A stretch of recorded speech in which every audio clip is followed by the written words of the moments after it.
අපි මුලින්ම යන්නේ කුරුණෑගල දිස්ත්‍රික්කයේ හැංගිලා තියෙන ඒත් ගොඩක් අය තාමත් නොදන්න අතිශය සුන්දර පින්බිමකට. මේ තමයි කටුපොත නගරයට ආසන්නව පිහිටා තියෙන පොතුයව ශ්‍රී ශෛලතලාරාම රජමහා විහාරය.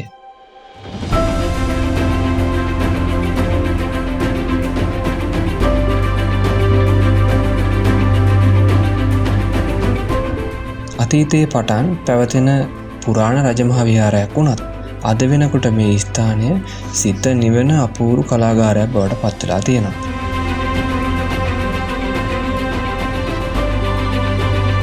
පන්සලට ඇතුල් වෙනකොටම අපිට දැනෙන්නේ හරිම පුදුමාකාර නිස්කලංක බවක්.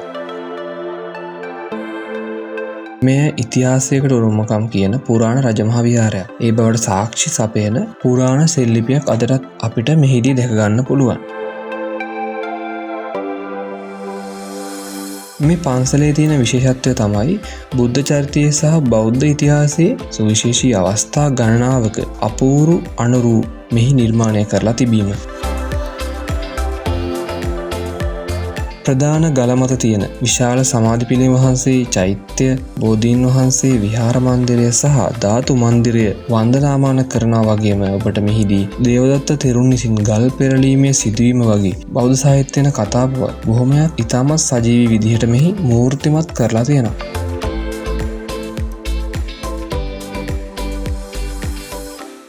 පාර ඩිස්ක්‍රිප්ෂන් එකේ මේ ස්ථානවලට ඔයාට පහසුවෙන් වෙන්න පුළුවන් වෙන විදිහේ හරිම ලොකේෂන් සමග වටින සිතියමක් දාලා තියෙනවා. ඒකෙන් ඔයාට වාරේ පොළවට තිබෙන සියලු සංචාරක ස්ථාන බලන්න ලේසියෙන්ම එන්න පුළුවන්.